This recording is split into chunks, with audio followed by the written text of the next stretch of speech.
আচ্ছা, আজকে আমরা চলে আসলাম এসএসসি এবং এসএসসি বুক 2026 যারা আছি তাদের জন্য। এই অধ্যায়টা হচ্ছে 13.1। এই 13.1 এর সামান্ত ধারার যে অঙ্কগুলো আছে, এই টাইপের ধারাগুলো, যেমন এই যে একটা ধারা দিছি, ধারাটির কোন পদ 383, এখানে আছে 383, এরকম এরকম টাইপের একটা অঙ্ক আসবেই পরীক্ষায়। এরকম টাইপের একটা অঙ্ক কি আসবেই, এসএসসি বুক অথবা এসএসসি তে যেখানে হোক একটা অঙ্ক আসবে। তাহলে মোস্ট ইম্পর্টেন্ট একটা অঙ্ক। এখন এই অঙ্কগুলো করার জন্য আমাদের একটা সূত্র লাগে, সেটা হচ্ছে কি, যে n তম পদ। n তম পদ, এইখানে সূত্রটা কিন্তু একই। দেখো n তম পদের সূত্র কি, a plus n minus 1 into D.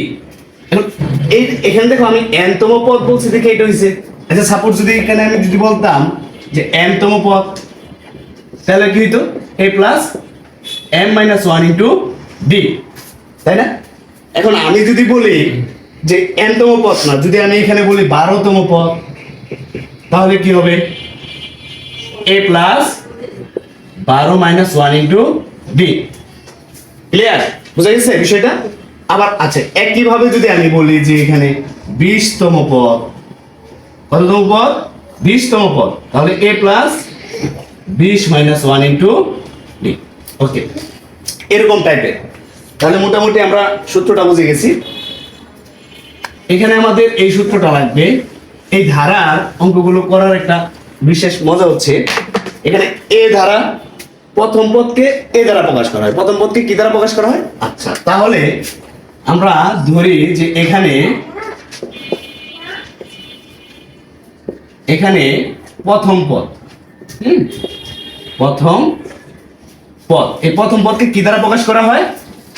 এ দ্বারা। আচ্ছা, এখানে প্রথম পদ কি আছে আমাদের? প্রথম পদ কি 5, প্রথম পদ 5। আচ্ছা, সাধারণ অন্তর, সাধারণ, এই সাধারণ অন্তরকে ডি দ্বারা প্রকাশ করা হয়। সাধারণ অন্তরকে কি দ্বারা প্রকাশ করা হয়? ডি দ্বারা প্রকাশ করা হয়। সাধারণ অন্তরটা বের করার নিয়ম কি? সাধারণ অন্তরটা বের করার নিয়ম হচ্ছে দ্বিতীয় পদ মাইনাস প্রথম পদ। আচ্ছা, এখন প্রথম পদটা আমরা রেখে ফেলছি, দ্বিতীয় পদ কি আছে? 8, দ্বিতীয় পদ মাইনাস প্রথম পদ। আমার তো প্রথম পদ কি 5, প্রথম পদ কি 5, তাহলে প্রথম পদ 5। এইভাবে আমাদের মানে সূত্রটা হচ্ছে কি, দ্বিতীয় পদ মাইনাস প্রথম পদ। তাহলে আমাদের 8 থেকে যদি 5 চলে যায়, তাহলে কি থাকে 3। আমি কিন্তু প্রথম পদ এবং সাধারণ অন্তর বের করে ফেলছি। এখন দেখো এখানে বলছে ধারাটির কোন পদ, ধারাটির কোন পদ। তার মানে আমার কাছে কিন্তু কোন পদ আমাকে দেয় নাই, আমাকে একটা পদ ধরে নিতে হবে। তাহলে আমি মনে করি n তম পদ, n তম পদ সমান সমান কত?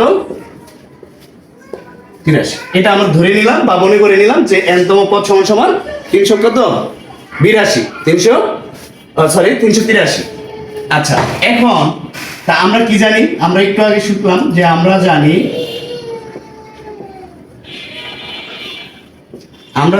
n তম পদ, n তম পদের সূত্রটা আমরা কি জানি? a plus n minus 1 into D. এটা আমরা জানি, একটু আগে আমরা শিখলাম যে n তম পদ সমান সমান a plus n into n minus 1 into D. তাহলে সুতরাং আমরা যেহেতু n তম পদ সমান সমান ধরছি, তাহলে এই পর্যন্তের মান হচ্ছে এটা।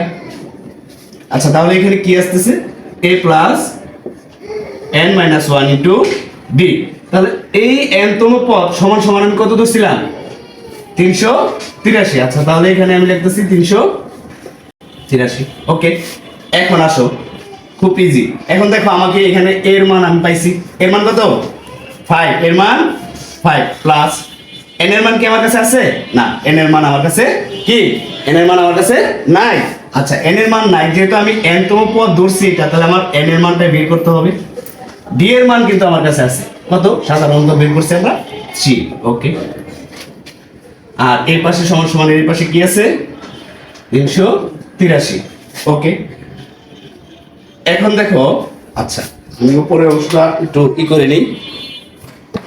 ঠিক আছে, তাহলে এই অংশটা আমরা একটু করে নিই, মুছে নিই, যেহেতু আমাদের বোর্ডটা ছোট।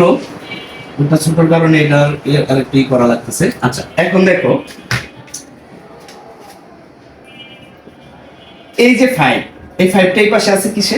প্লাসে। তাহলে আমরা সমান সমান ওই পাশে নিলে কি হবে? মাইনাস হবে। এটা তো আমরা জানি নাকি সমান সমান এই পাশে থাকলে প্লাস থাকলে এই পাশে কি হয়? মাইনাস। আর এই পাশে মাইনাস থাকলে প্লাস, মাইনাস থাকলে ওই পাশে কি হয়? প্লাস। গুণ থাকলে ভাগ, আর ভাগ থাকলে গুণ। এগুলো তো জানি মনে হয় আমরা, তাই না? এগুলো তো খুব ভালো করে জানি। আচ্ছা তাহলে এই 5 যদি আমরা ওই পাশে নিই তাহলে এই পাশে কি থাকতেছে আমার? n - 1 ইনটু 3 থাকতেছে। আর এই পাশে আছে কত? 383 মাইনাস, সরি 83 মাইনাস কত? 5। ওকে, তাহলে এখানে কত থাকে?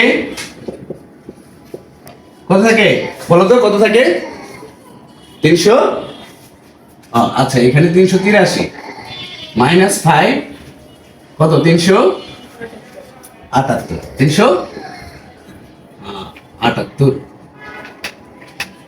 সরি 5 যদি আবার 13 থেকে যদি 5 চলে যায় তাহলে কত থাকে? হ্যাঁ কত থাকে বলো? 378 থাকে। আচ্ছা 378। এখন দেখো এই 3টা এটার সাথে কি হিসাবে আছে? গুণ আকারে আছে। তাহলে ওই পাশে গেলে কি হবে? এই পাশে গুণ থাকলে কি হয়? ওই পাশে যায় কি হয় দেখো তো? ভাগ হয়। কার সাথে ভাগ হবে? ওই পাশে যে আছে তার সাথেই ভাগ হয়ে যাবে। তাহলে এই পাশে কি আছে? 78 ভাগ 3।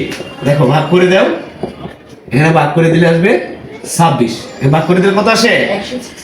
হ্যাঁ 126, সরি 126। আচ্ছা তাহলে এই দেখো 1 এই পাশে মাইনাস থাকলে ওই পাশে যায় পক্ষান্তরে কি হবে দেখো তো? মাইনাস থাকলে কি হয়? প্লাস হয়। তাহলে এখানে কি হবে? 126 প্লাস 1। তাহলে সুতরাং n এর মান কত আসতেছে? 127। তাহলে আমরা পেয়ে গেলাম যে n এর মান পেয়ে গেলাম। দেখো আমি ওইখানে ধরে নিছিলাম, কি ধরে নিছিলাম? যে 127 তম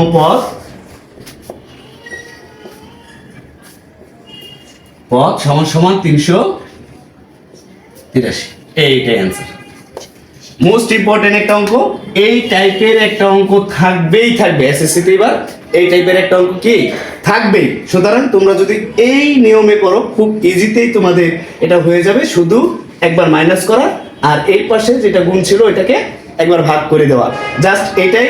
আর লাস্টে যায় খালি এখানে মাইনাস আছে ওই পাশে 1টাকে প্লাস করে দিবা। That's all. এই অঙ্ক থাকবেই একটা এসএসসি এন্ড এসএসসি বুক 2026 এর জন্য মোস্ট ইম্পর্টেন্ট একটা অঙ্ক। ঠিক আছে, সবাই আয়ত্ত করে ফেলো। ঠিক আছে, আল্লাহ হাফেজ।